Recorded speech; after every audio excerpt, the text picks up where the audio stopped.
নমস্কাৰ বন্ধুসকল, এতিয়া আপোনালোকে PM সূৰ্যঘৰ আঁচনিৰ বাবে সোলাৰ লোন ল'ব পাৰিব। এই আঁচনিখনৰ জৰিয়তে নিজৰ ঘৰত সোলাৰ লগোৱাৰ বাবে চৰকাৰৰ ফালৰ পৰা সাবসিডি টকা পাম আৰু কিছু পৰিমাণ ধন আমাৰ নিজৰ পকেটৰ পৰা দিব লাগিব। আৰু যদি সেই সময়ত আমি টকা দিব নোৱাৰো বা আমাৰ লগত টকা নাথাকে, তেতিয়া আমি লোন লৈ এই টকাখিনি দিব পাৰিম। এইটো চাওক, SBI অফিচিয়েল পৰ্টেল হয়। ইয়াত এটা লোনৰ স্কিম আহি গৈছে PM সূৰ্যঘৰ। লগতে ইয়াত লোনৰ পাৰপজটো লিখি দিছে ইনষ্টলেশ্যন অফ সোলাৰ ৰুফটপ। আৰু যেতিয়া আমি PM সূৰ্যঘৰ gov.in ইয়াত লগইন কৰোঁ, তেতিয়া এটা অপশ্যন চাব পাৰোঁ, do you wish to avail loan. ইয়াত ইয়েছ ক্লিক কৰিলে ইয়াত যিকেইটা বেংক শ্ব' হৈছে সেই কেইটা বেংক এই সোলাৰৰ বাবে লোন প্ৰভাইড কৰিব। তাৰ পিছত যিকোনো এটা বেংক সিলেক্ট কৰি নো মোৰ এপ্লাই ইয়াত ক্লিক কৰিলে আৰু বিশেষ কিছু জানিব পাৰিব। যিসকলৰ বয়স 65 বা ইয়াতকৈ কম সেইসকল ব্যক্তিয়ে এই লোনটোৰ বাবে এপ্লাই কৰিব পাৰিব। আৰু সিভিল স্ক'ৰ মিনিমাম 680 হ'ব লাগিব।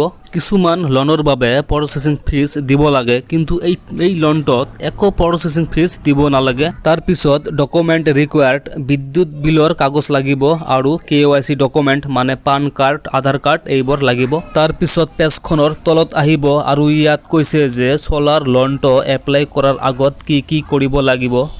ইয়াত কৈছে যে প্ৰথমতে PM সূৰ্যঘৰ gov.in এই পৰ্টেলটোত ৰেজিষ্টাৰ কৰিব লাগিব। ৰেজিষ্টাৰ হৈ যোৱাৰ পিছত jonsmart.in এই পৰ্টেলটোত গৈ লোনটোৰ বাবে এপ্লাই কৰিব লাগিব। PM সূৰ্যঘৰ পৰ্টেলত সোলাৰৰ বাবে আবেদন কৰাৰ পিছত জনসমৰ্থ এই পৰ্টেলটোলৈ আহিব লাগিব। তাৰ পিছত এই পৰ্টেলটোত বহুতো কেইটা লোনৰ স্কিম শ্ব' হ'ব। ইয়াৰ পৰা এটা স্কিম বিচাৰি উলিয়াব লাগিব। স্কিমটোৰ নাম হ'ল ৰিনিউৱেবল এনাৰ্জি। আৰু ইয়াত স্কিমটোৰ ডিটেইলছ ইয়াত চাব পাৰিব, install your own solar power system. আৰু ইয়াতো কৈছে যে এই লোনটো পাবলৈ হ'লে আপোনালোকক প্ৰথমতে PM সূৰ্যঘৰ gov.in তাতে ৰেজিষ্টাৰ কৰিব লাগিব। এতিয়া আপোনালোকে এপ্লাই নাও ইয়াত ক্লিক কৰি লোনটোৰ বাবে আবেদন কৰিব পাৰিব। এতিয়া এপ্লিকেণ্ট লগইন পেজ অপেন হ'ব আৰু ইয়াত আপোনালোকে যদি ফাৰ্ষ্ট টাইম ইউজাৰ হয় তেনেহ'লে ৰেজিষ্টাৰ ইয়াত ক্লিক কৰি ৰেজিষ্টাৰ কৰিব লাগিব। তাৰপিছত ইয়াত আপোনাৰ মোবাইল নাম্বাৰ আৰু ইয়াত কেপচাটো ফিল কৰি ৰেজিষ্টাৰ কৰিব। ৰেজিষ্টাৰ হৈ যোৱাৰ পিছত ইয়াত মোবাইল নাম্বাৰ আৰু কেপচাটো ফিল কৰি লগইনত ক্লিক কৰিব। কেপচাটো ফিল কৰাৰ পিছত চেণ্ড OTP ইয়াত ক্লিক কৰিব আৰু আপোনাৰ মোবাইলত OTP আহিব। OTPটো ইয়াত এণ্টাৰ কৰি লগইন কৰিব। লগইন হৈ যোৱাৰ পিছত এপ্লাই ফৰ নিউ স্কিম ইয়াত ক্লিক কৰিব লাগিব। তাৰপিছত স্কিমবোৰ এনেদৰে শ্ব' হ'ব। ইয়াৰ পৰা বাছি উলিয়াব ৰিনিউৱেবল এনাৰ্জি, এইটো হয়। এতিয়া এপ্লাই নাও ইয়াত ক্লিক কৰিব। তাৰপিছত এনেদৰে এখন পেজ আহিব, এইটো প্ৰচিড কৰিব। এতিয়া কনচেণ্ট ফৰ্ম অপেন হ'ব। এইবিলাক স্ক্ৰল ডাউন কৰি তলত আহি নেক্সট কৰি দিব লাগিব। তাৰপিছত এগ্ৰি এণ্ড প্ৰচিড ইয়াত ক্লিক কৰিব লাগিব। তাৰপিছত এইখন ফৰ্ম অপেন হ'ব আৰু এই ফৰ্মখন ভালদৰে ফিল আপ কৰিব। প্ৰথমতে সোলাৰ ৰুফটপ এপ্লিকেশ্যন ID ইয়াত এণ্টাৰ কৰিব লাগিব। PM সূৰ্যঘৰ পৰ্টেলত ৰেজিষ্টাৰ কৰাৰ পিছত আপোনালোকে সোলাৰ ৰুফটপ এপ্লিকেশ্যন IDটো পাই যাব।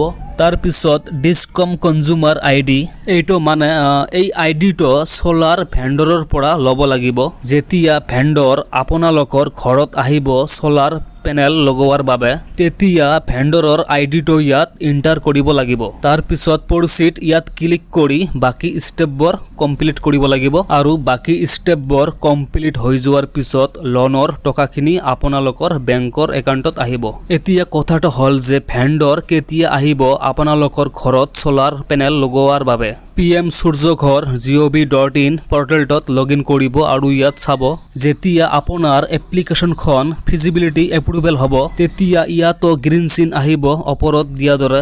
ফিজিবিলিটি এপ্ৰুভেল হৈ যোৱাৰ পিছত ভেণ্ডৰ আপোনালোকৰ ঘৰত আহি সোলাৰ পেনেল লগাই দিব।